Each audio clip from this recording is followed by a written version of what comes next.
ფრანსის, ლე ფილმ დისის და AB პროდუქციონის ერთობლივი ნაწარმოები.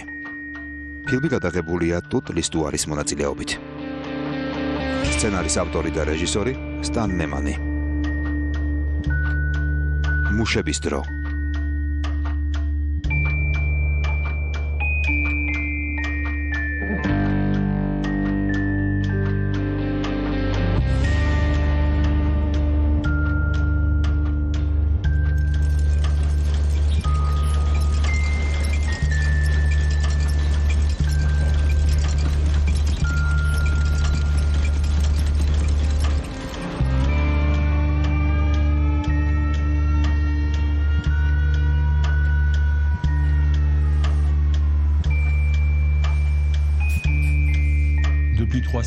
უკვე 3 საუკუნეა ასობით მილიონი მუშა თაობიდან თაობამდე ჩვენი ინდუსტრიული სამყაროს ჩარხებს ამუშავებს.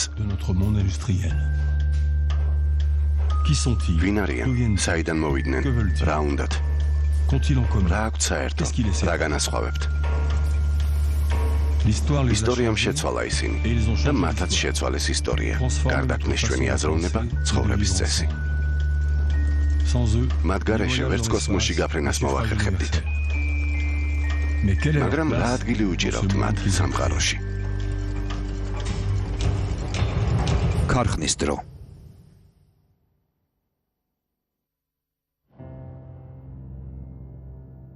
სოციალური არათანასწორობის პირველი ნიშნები ევროპაში მხოლოდ 7,000 წლის წინ გამოჩნდა.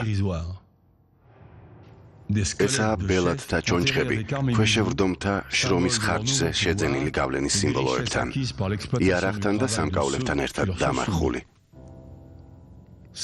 ასეთი შრომა მონობაა, ანტიკურ დროშიც და თანამედროვე ეპოქაშიც. მე-18 საუკუნის შემდეგ ექსპლუატაციის ახალი ფორმა გავრცელდა. ექსპლუატაციის ადგილი ქარხანაა, სადაც თავისუფალი ხალხი მუშაობს. მათ მუშებს უწოდებენ.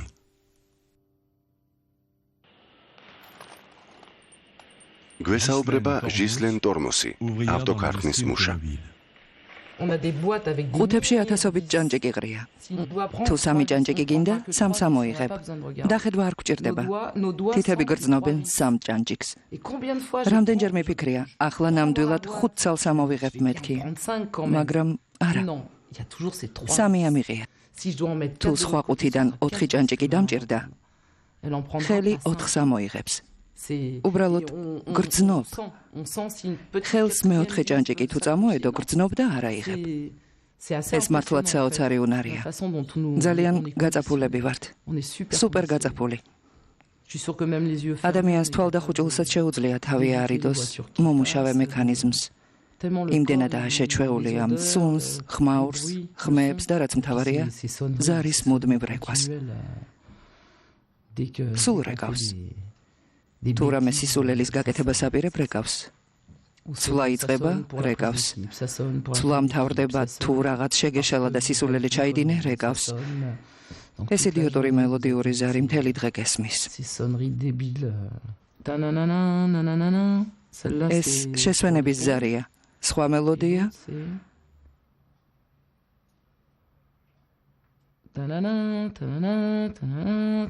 ამ მელოდიით გაფრთხილებენ, რომ რაღაც სისულელეს ჩადიხარ.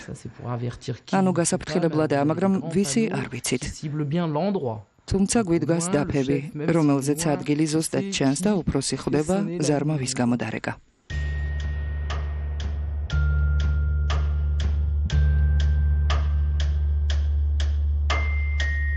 არსებობს მუშის პირადი გამოცდილება, რომელიც მასვე ახსოვს. არსებობს სხვა რეალობა, რომელიც კინემატოგრაფმა მისი არსებობის დასაწყისიდან გონებაში ჩაგვიბეჭდა.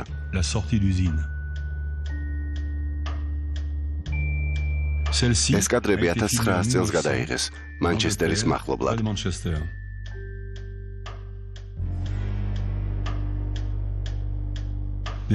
ქარხნიდან ასობით მუშა გამოვიდა. მასა, კლასი, ანუ მუშათა კლასი. აი რას გვიამბობს ტერნიში მდებარე ფოლადსასხმელი ქარხნის მუშა, რომლის საუბარიც ისტორიკოსმა ალესანდრო პორტელიმ ჩაიწერა.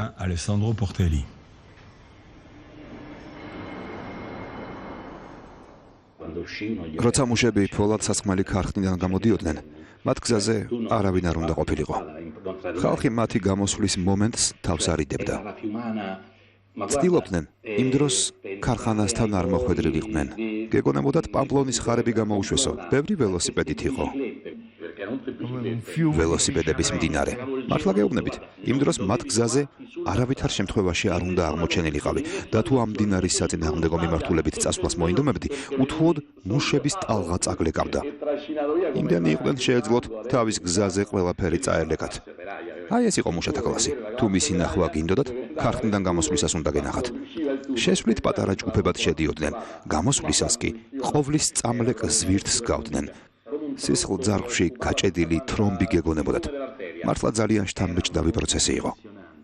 70-იან წლებშიც კი საშინელი სანახაობა გახლდათ.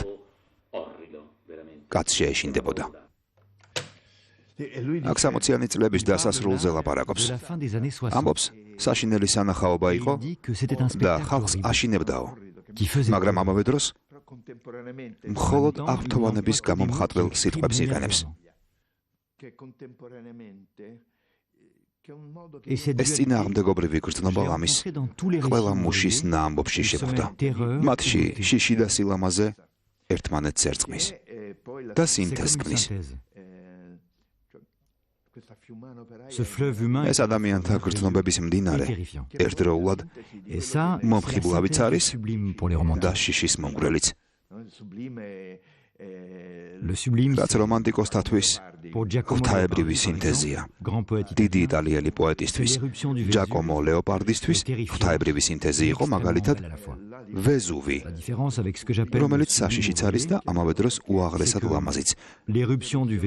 განსხვავება ვეზუვის ამოფრქვევას ან კანტის მიერ აღწერილ ვარსკვლავებით მოჭედილ ცასა და იმას შორის, რასაც ამაღლებულ მუშას უწოდების არის, რომ პირველი ორი ან ბუნებრივი მოვლენაა, ან ღვთისმკვლელობა. ქარხანაში კი ეს დიდებულება მხოლოდ ადამიანის შექმნილია. ინგლისში, დაინის ხეობაში მე-18 საუკუნის ერთ-ერთი პირველი ქარხნის ნანგრევებს შეხვდებით.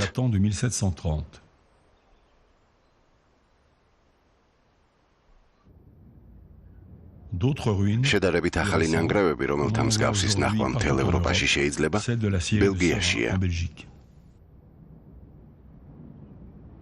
მე-18 საუკუნის და თანამედროვე ნანგრევები იმ რევოლუციის დასაწყისის დასასრულზე მიუთითებენ, რომლისთვისაც მუშები ძრავაც იყვნენ, საწვავიც, გმირებიც და მსხვერპლნიც.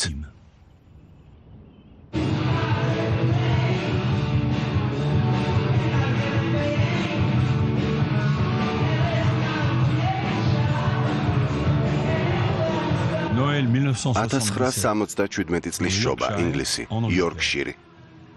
ჯგუფის დაშლამდე Sex Pistols-ი უკანასკნელ კონცერტს ატარებს.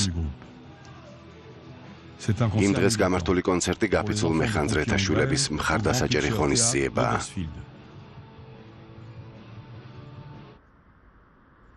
ინგლისს სოციალური კრიზისის პერიოდი უდგას.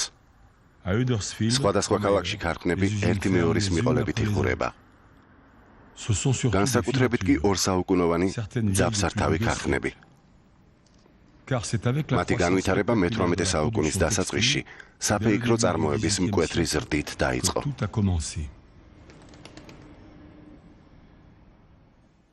ასეთი ზრდა იმ შავკანიანი მონების ექსპლუატაციის შედეგია, რომლებიც ამერიკაში ბამბის პლანტაციებში შრომობდნენ. ტექსტილის ბაზრის ამგვარმა ზრდამ ჯერ კიდევ ტექნიკის განვითარებამდე წარმოების ჯაჭვი შეცვალა.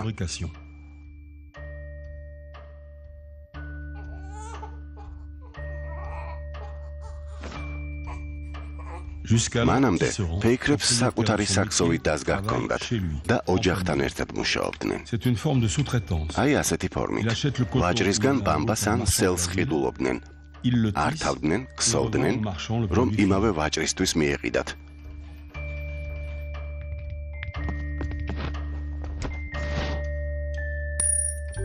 მეტის მოსაგებად ვაჭრებმა გადაწყვიტეს წარმოების მთელი ჯაჭვი ემართათ. ფული რამდენიმე დაზგის შეძენაში დააბანდეს და იმ დაზგებს თავი ერთ ადგილას მოუყარეს. ამან უფრო იაფფასიანი პროდუქციის გამოშვების საშუალება მისცათ. რა უნდა ეკნა დამოუკიდებელ ფეიქარს?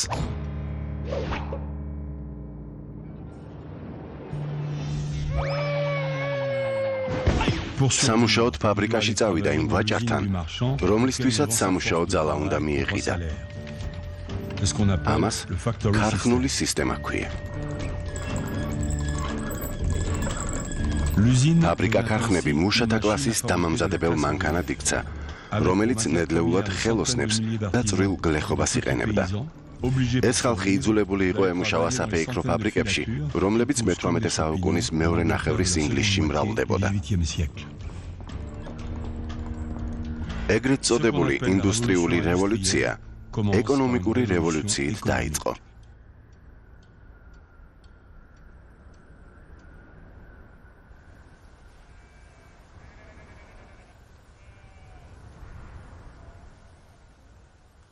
ვაჭრობასა და მოგების მიღებაზე კონცენტრირებულმა ახალმა ეკონომიკამ სოფელიც შეცვალა. ველებს ახლაც ეტყობათ ამ ცვლილების კვალი. ყოფილი მემაღაროე ამჟამად ისტორიკოსი ალან ბრუკი გვიამბობს. ადრე ამ ნაკვეთების დიდი წილი მთელი დასახლების მიწები იყო. აქ შესვლა ყველას შეეძლო. მაგრამ მე-18 საუკუნის დასაწყისში ეს ტერიტორია ჩაიკეტა. დიდარმა მეწარმეებმა თუ ფერმერებმა სოფელს ეს მიწები ჩამოართვეს, რათა თვითონ გამოეყენებინათ. გარს რამდენიმე კილომეტრიანი ქვის კედელი შემოავლეს. არადა გლეხების საარსებო სახსრები ამ საერთო მიწებზე იყო დამოკიდებული.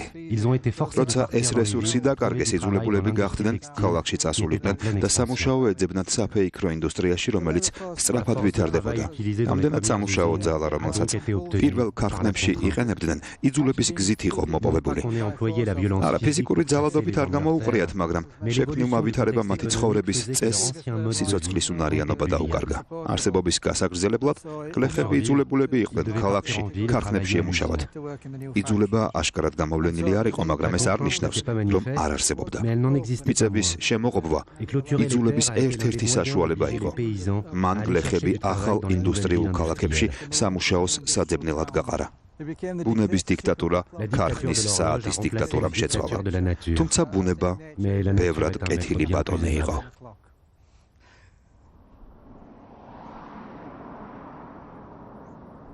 ინგლისში მიწების ასეთ ჩამორთმევას დარწხვენით შემოღობვას, გადაკეტვას ეძახიან. შოტლანდიის მაღალმთიან რეგიონებში კი უფრო პირდაპირ ლაპარაკობენ და clearance, ანუ წმენდას უწოდებენ.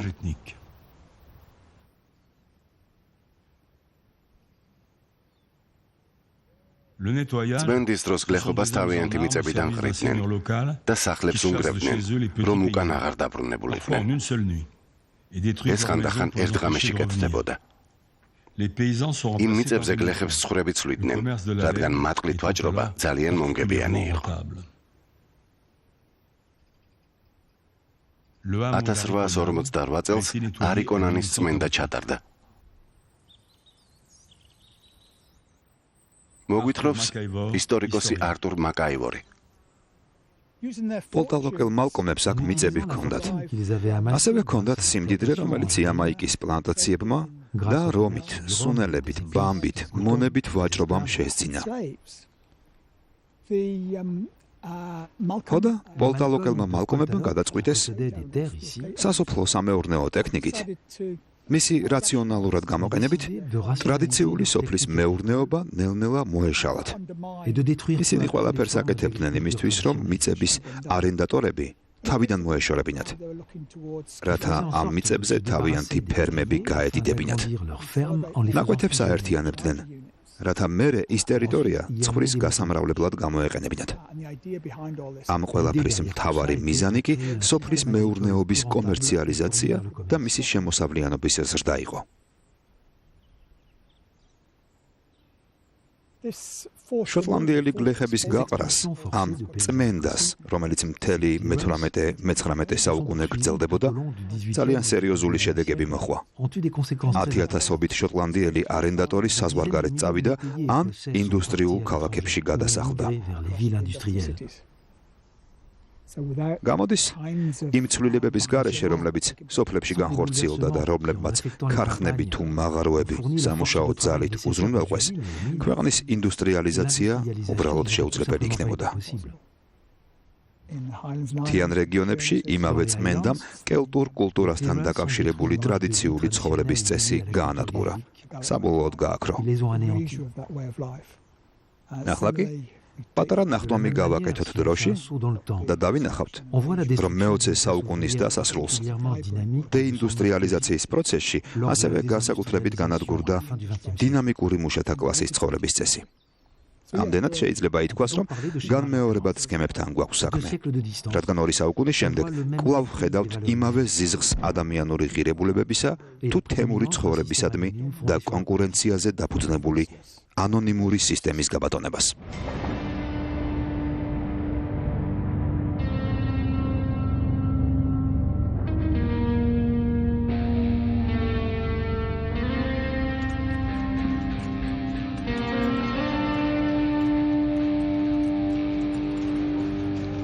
ინგლისის ჩრდილო-აღმოსავლეთში მდებარე ამ სუპერმარკეტის კლიენტებმა არიციან, რომ ინგლისის ერთ-ერთი უძველესი ქარხნის ნანგრევებზე დადიან. ნანგრევები მაღაზიის მშენებლობის დროს აღმოაჩინეს და სასწრაფოდ დაფარეს. დატოვეს მხოლოდ უფრო გვიანდელი ხანის ბუხრის მილი, რომელიც აღადგინეს. 1690 წელს გახსნილ მანუფაქტურაში, რომელიც ლურს ნებს, ჯაჭვებსა და ბორკილებს აწარმოებდა, 300 მუშა მუშაობდა. საწარმოო ოპერაციები ჯერაც კუსტარული იყო, მაგრამ ერთად თავმოყრილი. მანუფაქტურის პატრონი კროული მუშებს ნედლეულით, საცხოვრებლით უზრუნველყოფდა და ამით მათ ცხოვრებას სრულად აკონტროლებდა. მანქანა-დანადგარები მოქმედებაში მოჰყავდა მდინარის წყალს, რომლის ნაკადს არხების რთული ქსელი არეგულირებდა და წარმოების პროცესის უწყვეტობას უზრუნველყოფდა.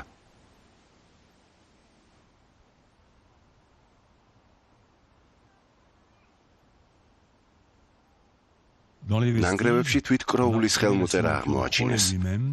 კაცის, რომელმაც ბუნების მოთვინიერების შემდეგ მუშათა მოთვინიერება დაიწყო. ის ამ საქმის პიონერი იყო. მან იუმორისტ კოლიუშის გამოთქმა პრაქტიკაში დანერგა. მომავალი მათ ეკუთვნით, ვისაც ყავს მუშები, რომლებიც დილით ადრე დგებიან. კროულის სწამდა, რომ თუ მუშები არ გადაიღლებოდნენ და კარგად გამოიძინებდნენ, მათი შრომა ბევრად უფრო ნაყოფიერი იქნებოდა. ამიტომ საღამოს 9 საათზე ზარი რეკავდა. ეს, ასე ვთქვათ, ერთგვარი კომენდანტის საათი იყო. ანუ 9 საათზე მუშები უკვე დაწოლილი და დაძინებული უნდა ყოფილიყვნენ.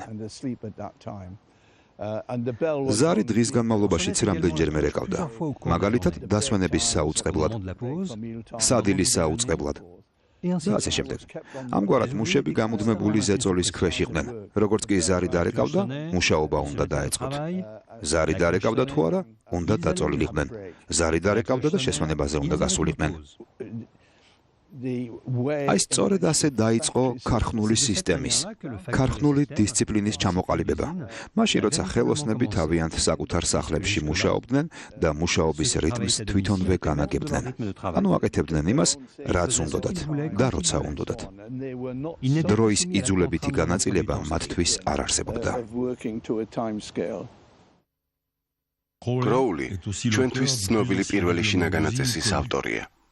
100-ზე მეტი პარაგრაფის მიზანია მუშები ქარხნის წესრიგს დაუქვემდებაროს. 103 პარაგრაფი მხოლოდ დროის საკითხს ეძღვნება.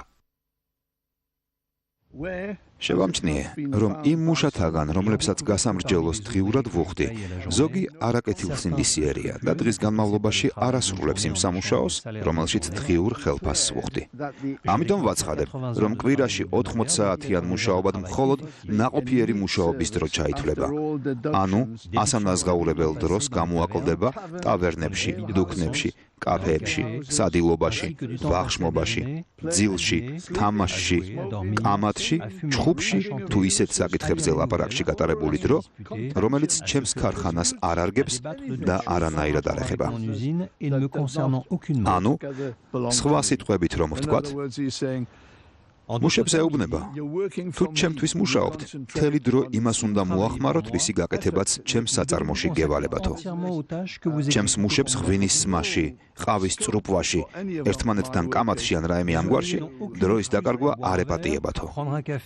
და თუ მუშა კროულის მიერ დაწესებული შინაგანაწესის რომელიმე პუნქტს არ შეასრულებდა, წესების დარღვევისთვის მას ქარხნის სპეციალური შიდა სასამართლო დაუსჯელს არ დატოვებდა. დღესაც ბევრ საწარმოსა და დაწესებულებაში უნდა იყოს ასეთი წესები, რადგან საწარმოს საქმიანობას ნამდვილად ძალიან წაადგებოდა.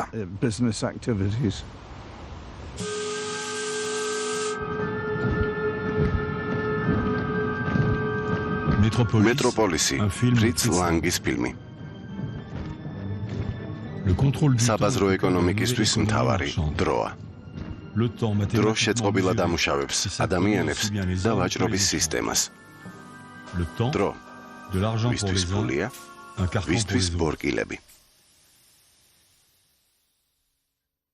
მე-19 საუკუნის შუა წლებამდე ინგლისის ზოგ ქარხანაში კონფისკაციის ან დათხოვნის მუქარით მუშებს საკუთარი საათის დარებას უკრძალავდნენ. ქარხნის მეპატრონეები ქარხნის საათით პატარა ეშმაკობას მიმართავდნენ. დილით ისრებს წინ წევდნენ, საღამოს კი უკან, რომ რამდენიმე წუთი მოეპარათ. 16 საათიან სამუშაო დღეს ემატებოდა დრო სახლამდე ფეხით მისასვლელად. მუშას დასასვენებლად და სამუშაო ძილის აღსადგენად რამდენიმე საათი რჩებოდა. მეპატრონეები ამბობდნენ, დრო თუ დარჩათ შეთქმულებას მოაწყობენ, ან გამოთვრებიანო. ამავე არგუმენტით მინიმალურ ხელფასს უხდიდნენ. თუ მუშამ იმაზე მეტი იშოვა, რაც საარსებოდ აუცილებელია, კვირაში 3 დღის მეტს არ იმუშავებსო. და ის კაპიტალის წყალში ჩაიყრებოდა, რომელიც მანქანა დანადგარებში ჩაიდო.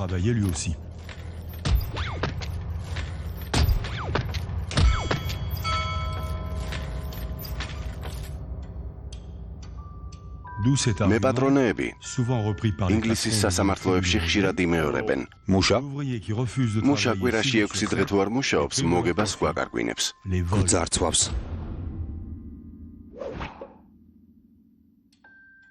საუბრობს ფილოსოფოსი ჟაკ რანსიერი. მუშის დახასიათებისას და იმავდროულად მისი ტანჯვის აღწერისას თავარი სათქმელი დროის უქონლობაა. ჩვეულებრივ, როცა მათი სამუშაო სიმძიმე თუ სამუშაო საათების რაოდენობა გვახსენდება, მუშათა წვალება რთული ოპერაციების შესრულებისას ვფიქრობთ, რომ მუშათა შრომა სიამაყის საფუძველია. იცით რა მომხდა თვალში? როცა 1830-იანი 40-იანი წლების მუშათა ხელნაწერები წავიკითხე, როგორც აღმოჩნდა, მათი ძირითადი პრობლემა ის არის, რომ დრო არ აქვთ და კიდევ ის, რომ საარსებო სახსრების უქონლობის გამო იძულებულები არიან ამ პირობებში იმუშაონ. მუშათა არქივების კვლევებზე მუშაობდი და მინდოდა, ასე ვთქვათ, იმ კვლევაში ერთგვარი პერსპექტივა დამენახა. ამიტომ პლატონის სახელმწიფო გადავიკითხე და თვალში მომხვდა ის, რასაც პლატონი დასაწყისში ამბობს. სამუშაო რომ კარგად შესრულდეს, მუშა გამუდმებით სამუშაო ადგილზე უნდა იყოს. სხვაგან ყოფნის დრო არ აქვსო, რაც ცხადია, სისულელეა. მით უმეტეს ისეთი შედარებით პრიმიტიული ეკონომიკის პირობებში, რომელზეც პლატონი ლაპარაკობს. ეს იმას ნიშნავს, რომ სინამდვილეში დროის უქონლობა სიმბოლური იძულების მსგავსი რაღაც არის. პრინციპში საუკუნეთა განმავლობაში სწორედ ეს მეორდებოდა გამუდმებით. გულისხმობ, რომ არსებობენ ადამიანები, რომლებსაც აქვთ სამსახური, აქვთ ასე ვთქვათ, მკაცრად განსაზღვრული სამუშაო გრაფიკი და სხვა რამე არ უნდა აკეთონ. არსებითად ეს არის ადამიანთა დიდი, ძირეული გაყოფა. ერთ მხარეს დგანან ისინი, ვისაც ანტიკურ ხანაში აქტიურ ადამიანებს უწოდებდნენ, ანუ ისინი, ვისაც შეუძლიათ საკუთარი დრო განაგონ, თვითონ დაისახონ ქმედების მიზანი და თავისუფალი დროითაც დატკბდნენ. მეორე მხარეს კი იყვნენ ადამიანები, რომელთაც პასიურებს ეძახდნენ. ასეთების ცხოვრება, მათი დროის გამოყენება იძულებითი ხასიათისაა. ყოველდღიური აუცილებლობა გრძელვადიანი მიზნების დასახვის საშუალებას არ აძლევთ, რადგან მატერიალური აუცილებლობით განპირობებული იძულების წრიდან ვერ გამოდიან.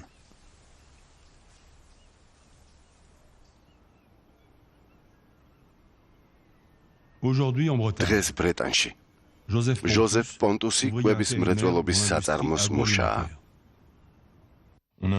შეფი მუშებს ცუდად არ გვექცევა. ზოგჯერ ჩვენთან ერთადაც მუშაობს.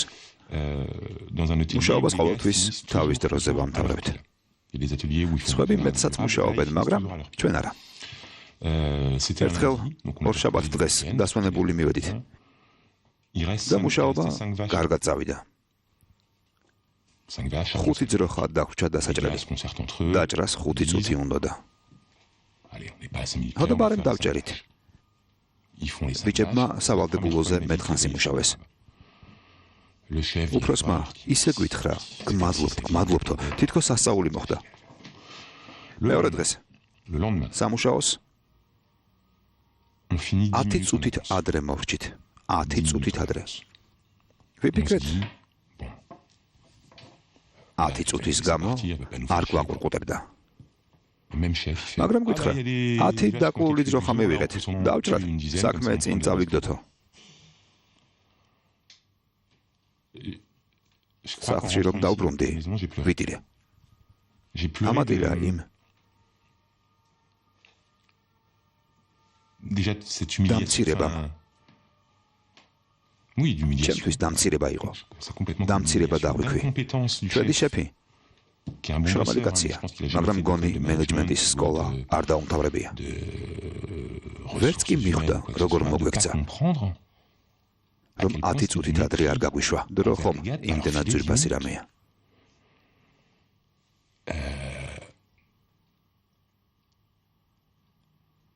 პირადად მე ადრე წარმოდგენა არ მქონდა, როგორი ძვირფასია. ძირითადი პასუხი როცა რაღაცას გთხოვენ არის, დრო არ მაქვს. არ მაქვს. რადგან ყოველთვის საქმე გაქვს. იმანგი 10 წუთის გულისთვის დაღლილობაზე დამცირებაც დაგვიმატა.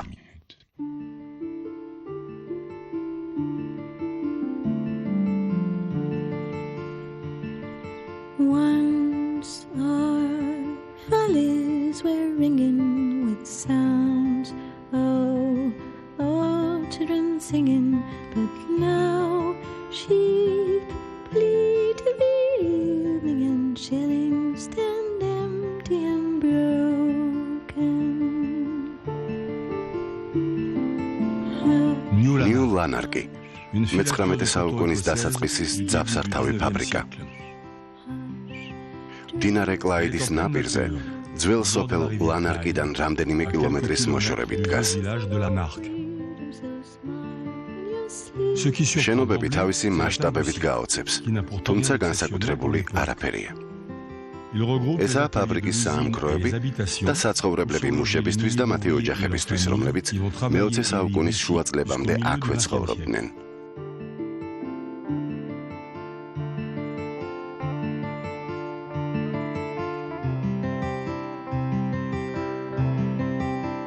ეს არის ნამდვილი მუშათა ქალაქი, თავისი ეკლესიით და სასაფლაოთი, სადაც ჯერ კიდევ შეიძლება შოტლანდიის მაღალმთიანი სოფლების იმ გლეხთაგვარების ამოკითხვა, რომლებიც აქ ჩამოვიდნენ.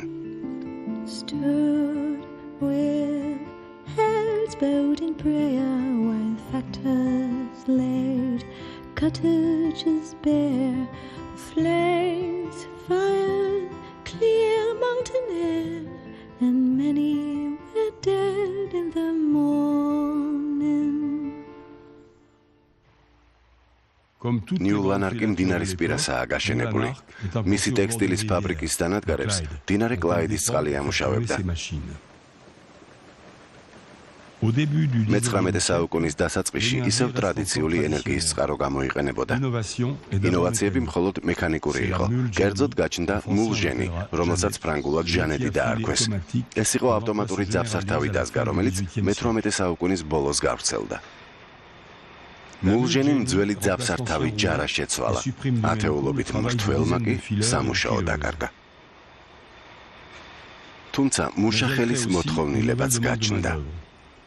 გაწყვეტილი ძაფების გადასაბმელად პატარა ტანის ადამიანი იყო საჭირო. ამიტომ ნიუ ლანარკში 500 ბავშვი მუშაობდა. მათი უმრავლესობა ობოლი იყო. მათ ფაბრიკა ქირაობდა. მუშაობის ბუნებაც შეიცვალა.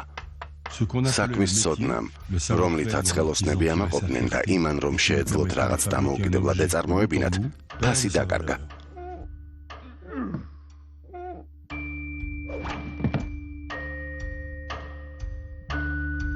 მექანიზებულ ქარხნებში სამუშაო მრავალ მუშას შორის განაწილდა.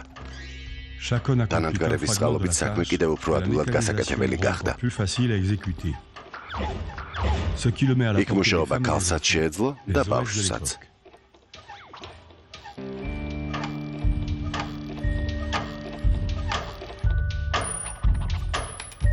ხელფასი იმდენად დაბალი იყო, ოჯახის ყველა წევრი თუ არ იმუშავებდა, ვერ იარსებებდნენ.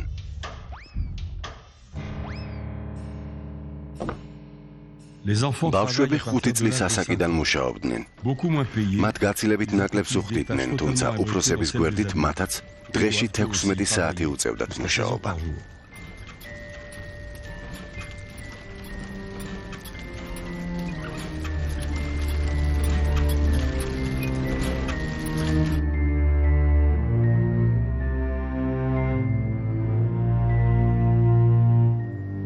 ამ ბავშვებს სურათები ამერიკელმა ლუის ჰაინმა გადაუღო მე-19 საუკუნის დასასრულს.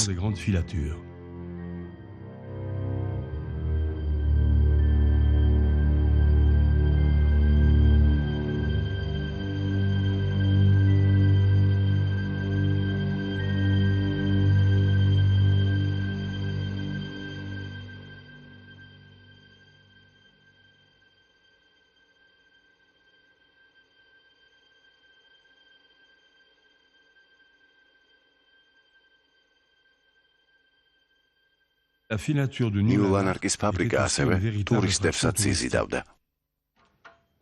ისინი მოდიოდნენ საათის სანახავად, რომელიც დანადგარებზე იყო შეერთებული და პროდუქციის მოცულობას განსაზღვრავდა. მაგრამ ნიუ ლანარკის რეპუტაცია ფაბრიკის მეპატრონის, ფილანტროპის და ნოვატორის რობერტ ოუენის სახელს უკავშირდება. ოუენი გატაცებული იყო ფრენოლოგიით, რომელიც ადამიანის უნარებს, თავის ქალის მონაკვეთებს და მათ რელიეფს უკავშირებს.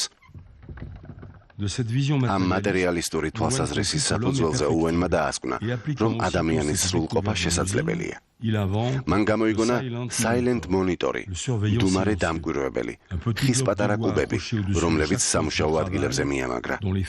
მისი ფერადი გვერდების მიხედვით ჩანდა, რომელი მუშა როგორ მუშაობდა. თეთრი ბრწყინვალეს ნიშნავდა, ლურჯი საშუალოს, ყვითელი კარგს, შავი კი ცუდს. ოუენის აზრით, თვალსაჩინო მდუმარე დამკვირვებელი საწარმოში ჯანსაღ კონკურენციას და ახალ სულისკვეთებას ქმნიდა. ოუენმა ფაბრიკის ბავშვებისთვის უფასო ხასიათის ჩამოსაყალიბებელი სკოლა გახსნა. ეს გახლდათ იმ პერიოდისთვის უნიკალური ინიციატივა, რომელიც ყველაზე თანამედროვე სურათებით სწავლების მეთოდს იყენებდა.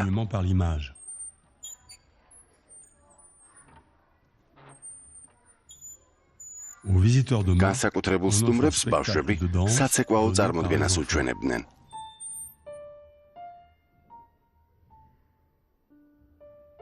ეს იყო ახალი სამყაროს ხედვა, რომელზე ოცნებაც ოუენს ზოგჯერ უსიამოვნო შეგრძნებას უტოვებდა. ის ბავშვები იმ მარიონეტებივით მოძრაობდნენ, რომლებსაც ფაბრიკის დიდი ბორბალი ამოძრავებთ, თქვა ერთხელ ოუენის ერთ-ერთმა მეგობარმა. ოუენს აქ სრული კონტროლი ჰქონდა დამყარებული პლანტაციის მეპატრონესავით.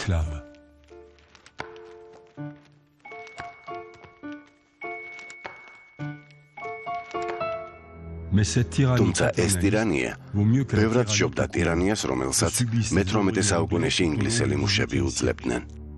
როცა გაფიცვები, როგორც თავისუფალი ვაჭრობის საზიანო მოვლენა, კანონით აკრძალული იყო.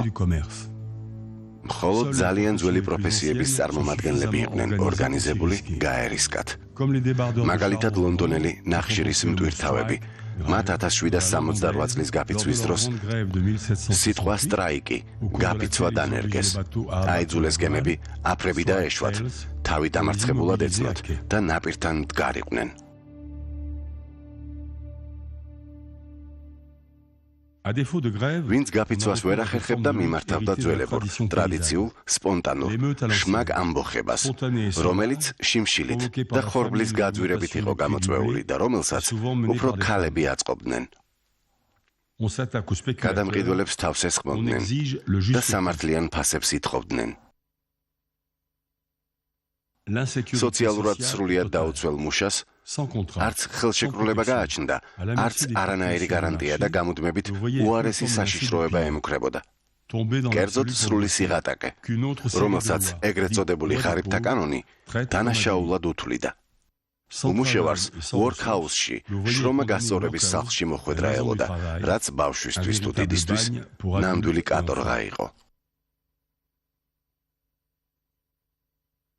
მუშა შეზღუდული იმ კანონებით, რომლებიც პროფკავშირებს კრძალავდა და სიღარიბეს დანაშაულად აცხადებდა, საკანონმდებლო დილეგის თუსაღად იქცა.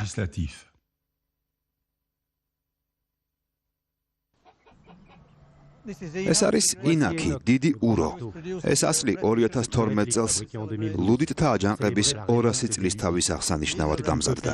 ორიგინალი არ არის, მაგრამ თუ დანადგარების დასავლეთად გამოყენებას მოინდომებთ, კარგად იმუშავებს.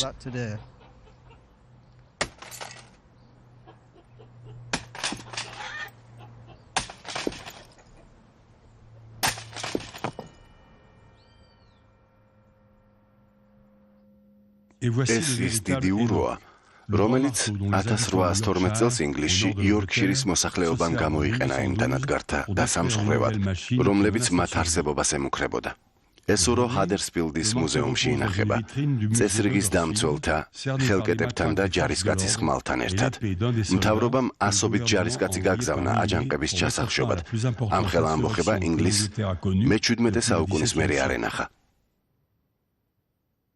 ამბოხებულები მაუდის მვარცხნელები და მკრეჭელები იყვნენ, რომლებიც მაუდს მძიმე მაკრატლით კრეჭდნენ, რათა ქსოვილი უფრო გლუვი გამოსულიყო. ასეთი მაკრატლით მუშაობა ღონეს და ოსტატობას მოითხოვს. მექანიკური საკრეჭი კი არც ერთს.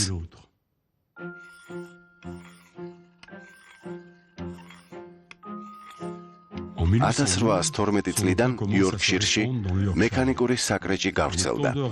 ფაბრიკებს, რომლებიც ახალ საკრეჭ მანქანებს იყენებდნენ, მკრეჭელები თავს ესხმოდნენ. რამდენიმე თვეში ასეულობით მექანიკური საკრეჭი განადგურდა.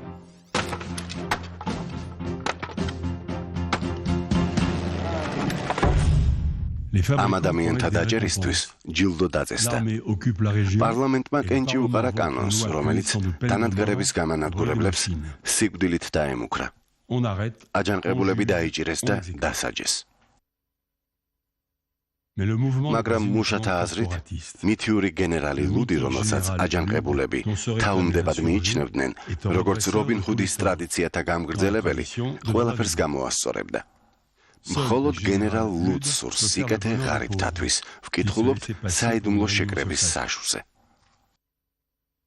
Come cropper lads of high renown who love to drink strong ale that's brown and strike each haughty tyrants down with hatchet, pike and gun. The cropper lads for me, the gallant lads for me, who with lusty stroke the sheer-frames broke, the cropper lads for me. ამბოხებულთა სურათები იმ ნახატების სახით შემოგრჩა, რომლებშიც აჯანყებულები ქალად გადაცმულ მღვდალ მძარცველებად გამოჰყავდათ, მაგრამ ხალხის მეხსიერებაში ისინი გმირები იყვნენ. მათ სიმღერებს უძღვნიდნენ. And night, fine night, when all is still, and the moon is hid behind the hill. We want much to do our will with hatchet, pike and gun. Great Enoch still shall lead the van. Stop him who dare, stop him who can. Press forward every gallant man with hatchet, pike and gun. მოდიან მაუდის მამაცი მკრეჭელები, იმძლავროს მათში რწმენამ გამარჯვების, იორკის საგრაფოს მუშები, ოსტატები. სწორედ მათ დალეწეს ქარხნებში დაზგები, დალეწეს მანქანადანადგარები, დალეწეს ფანჯრები, გადაწვეს ჩვენ ჭირად ნაგები ქარხნები. ჰადერსფილდის ახლოს ასობით ლუდიტი ყველაზე ეფექტური შეტევის მოსამზადებლად შეიკრიბა. მათ სამხედრო დისციპლინა ჰქონდათ, ვინც მივიდა ფიცი დადო. ეს ქმედება დიდ გამბედაობას მოითხოვდა, რადგან კანონი კოლონიებში გადასახლებით სჯიდა.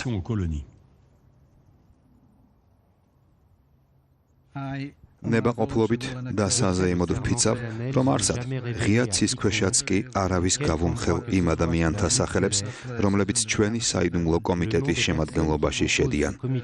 არავის ვეტყვი, როგორ მუშაობენ, სად იკრიბებიან, სად ცხოვრობენ. ისეთს არაფერს გავამხელ, რაც მტერს მათი ვინაობის დადგენაში დაეხმარება. არ გავამჟღავნებ მათ, არც სიტყვით, არც ქმედებით, არც მინიშნებით. წინააღმდეგ შემთხვევაში დაესაიქიოს გამგზავნოს პირველმა თანამოწმემ, რომელიც სადმე გადამეყრება. გარდა ამისა, ვფიცავ, თუ ჩვენ შორის მოღალატე გაჩნდა, ყველა ღონეს ვიხმარ, რათა სიკვდილით დავსაჯო. სადაც უნდა იყოს. შურის საძიებლად ქვეყნის დასასრულამდე ვდებ, ღმერთს ვევედრები შემეციოს, რომ ეს ფიცი არ დავარღვიო. ამინ. ეს სერიოზული ფიცია, რადგან მაშინ აჯანყებულები დარწმუნებულები იყვნენ, რომ ხალატისთვის დაისჯებოდნენ. ლუდიტების ხელით თუ არა, უფლის მიერ მაინც. ლუდიტების, ისევე როგორც იმ ეპოქის მუშათა სხვა მრავალრიცხოვანი მოძრაობის პრობლემა ის არის, რომ საიდუმლო ორგანიზაციის წევრები იყვნენ და ამიტომაც არ შეეძლოთ და არც უნდოდათ თავიანთი შეკრებების წერილობითი კვალი დაეტოვებინათ. ამდენად არ გვაქვს ზუსტი მტკიცებულება იმისა, როგორ ატარებდნენ ლუდიტები თავიანთ აქციებს, როგორი იყო მათი მიზნები თუ მიზეზები. ლუდიტები წარმოადგენენ კავშირს ბრძოლის ძველსა და ახალ ფორმებს შორის. ერთი მხრივ მიუბრუნდნენ წარსულს, ანუ წარმოების ძველ ოჯახურ ფორმას. მეორე მხრივ კი მის შესანარჩუნებლად ბრძოლის ახალი ფორმების გამოყენება მოუხდათ. მაგალითად, პარლამენტის მისამართით გაგზავნილი პეტიციის, რომლითაც მომავლისკენ იმ ახალი ინდუსტრიული სისტემისკენ გაიხედეს, რომლის დამხობასაც ცდილობდნენ. ამიტომ ვთვლი, რომ ლუდიტები წარმოადგენენ კავშირს მუშათა და გლეხთა ბრძოლის ძველ ფორმებსა და ინდუსტრიული ეპოქის ახალ მუშათა კლასს შორის. ლუდიტებმა მექანიზაციასთან ბრძოლა წააგეს. მერე კი მათი ამბავი რესპექტაბელობით და პროგრესულობით მოხიბლულმა მუშათა მოძრაობამ გადაფარა. მათ სამახსოვროდ მხოლოდ რამდენიმე ადგილობრივი ძეგლი შემოგრჩა. მაგალითად ეს ქვის სვეტი, რომლის ირგვლივაც ლუდიტები ერთ-ერთი შეტევის დასაწყებად შეიკრიბნენ. სვეტი მაშინ შუა ველზე იდგა.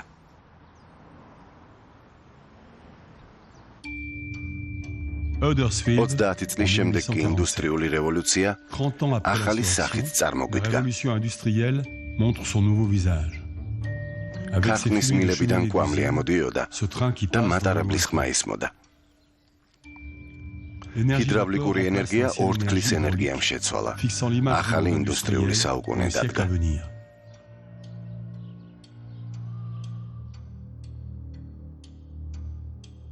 პროგრესის სიმბოლო ორთქლის ენერგია კარიკატურისტებისთვის ოქროს საბადოდ იქცა.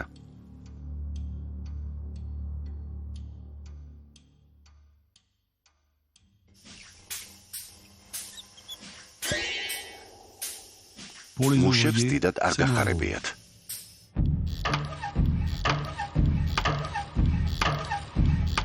ისინი იძულებული გახდნენ კონკურენცია გაეწიათ თანადგარებისთვის, რომელთა სიმძლავრე და სიჩქარე გაათმაგდა. ტემპი სულ უფრო იზრდებოდა და უბედური შემთხვევებიც გახშირდა.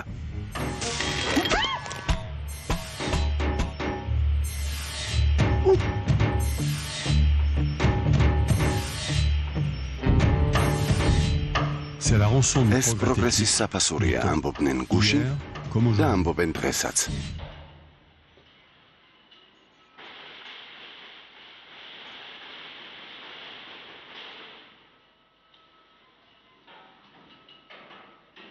ერთმა ნაცნობმა მკითხა, უпростоრად მითხრა, ავტომატიზაცია მუშების სასიკეთო მოვლენაა და წესით კმაყოფილი უნდა იყოთო. მე კი ვაპასუხე, რას ამბობთ? რაც უფრო ჩქარა მუშაობს რობოტი, მით უფრო ჩქარა უნდა ვიმუშაო. სხვა გზა არ მაქვს მეთქი. მუშებისთვის ავტომატიზაციას კარგი არაფერი მოუტანია. ახლა მუშა იძულებულია რობოტის ტემპს მოერგოს. რობოტი სულ უფრო და უფრო ჩქარა მუშაობს. ჩვენს ფიზიკურ შესაძლებლობებს კი ზღვარი აქვს. Citroen 2-ის კონვეიერზე ვმუშაობდი. კარებს ვაკეთებდი. დღეში 6 ტონა მასალა უნდა მიმეწოდებინა დანადგარისთვის, რომ კარი დაემზადებინა, მაგრამ მხოლოდ წონა არ გახლდათ პრობლემა. საფრთხე დიდი იყო. ვაწოდებდი გალვანიზებულ ფოლადს, რომელიც სამართებელივით ბასრია. ფრთხილად უნდა ყოფილიყავი, რომ სახე არ გამეჭრა. მართალია ხელები და თვალები დაცული გვქონდა, მაგრამ ეს საფრთხის შეგრძნება მუდმივად არსებობდა. მკვლელი მანქანა დანადგარების წინაშე დარჩენილი მუშები ლუდით თარქმედებებს იმეორებენ. ასე მოხდა სილეზიო პეიკართა 1844 წლის ამბოხების დროს, რაც 20-იანი წლების გერმანულ ფილმში პეიკრებში აისახა.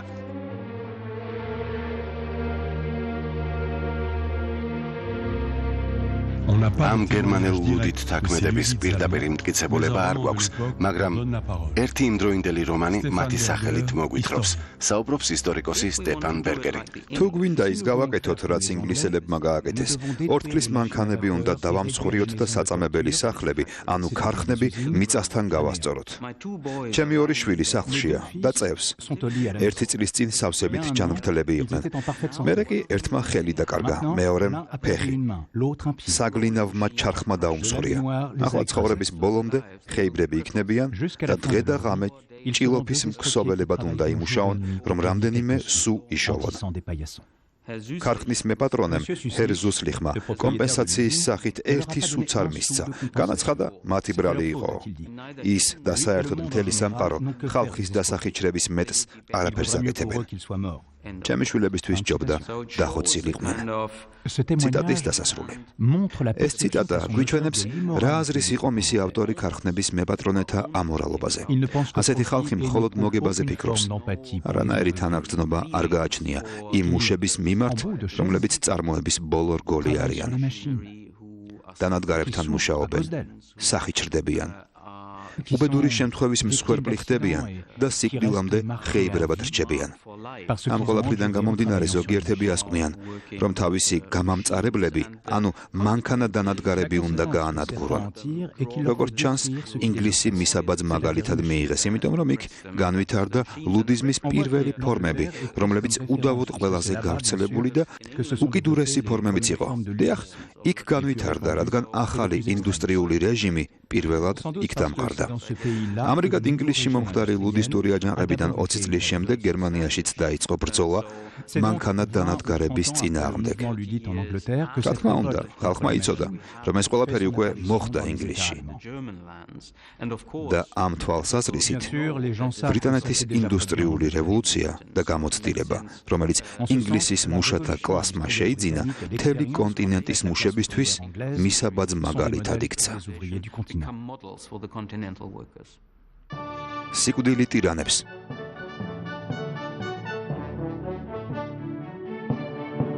მაშინ როცა ინგლისი ახალ ინდუსტრიულ სამყაროს წინსვლისკენ უბიძგებდა, საფრანგეთის რევოლუციამ რეჟისორ აბელ განსის თვალით დანახულ ფილმში ნაპოლეონი მოქალაქის უფლებების, მისი პრინციპების განსაზღვრისას ახალი პოლიტიკური ენა გამოიგონა. ინგლისში ეს ენა ხელოსანთა და წერალთა ერთმა ჯგუფმა აიტაცა. ამ ხალხს შორის იყო დიდი პოეტი უილიამ ბლეიკი, რომელიც ქარხნულ სისტემას აკრიტიკებდა და დიდ ქარხნებს სატანის წისქვილებს უწოდებდა. ხოტბას ასხამენ მღვდლებს და მეფეს, რომლებმაც ჩვენი გაღადაკებით 64 შეიქმნეს, წერს ის. საფრანგეთთან 1794 წლის ომმა ინგლისელი რევოლუციონერები აიძულა იატაკ ქვეშ ჩასულიყვნენ. მთავრობამ გააფთრებით გაილაშქრა ამ პირსისხლიანი მდაბიოების და საყოველთაო არჩევნების სატანისტი მომხრეების წინააღმდეგ.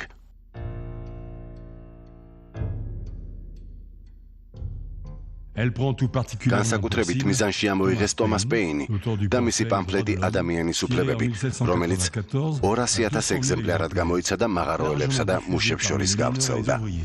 ამან იმედი გაუწროა ხელისუფალთ, რომლის მომხრეებს სურდათ პეინი ჩამომხრჩვალი ეხილათ. საფრანგეთთან ომის დამთავრებისა და ლუდით და აჯანყების ჩახშობის მერე კვლავ რადიკალური იდეები გაჩნდა და რამდენიმე გაზეთის წყალობით მუშებს შორის გავრცელდა. გაზეთებს გამომწვევი სახელწოდებები ჰქონდა: გორგონა, შავი ჯუჯა, მედუზა. გაზეთებს მუდმივად კრძალავდნენ. ჟურნალისტებს იჭერდნენ. გამყიდველებს კი სახალხო დროს გავდნენ. მუშები არ უნდა ფიქრობდნენ, განაცხადა ერთმა ლორდმა, როგორც ლორდები არ უნდა მუშაობდნენ დაზგებთან.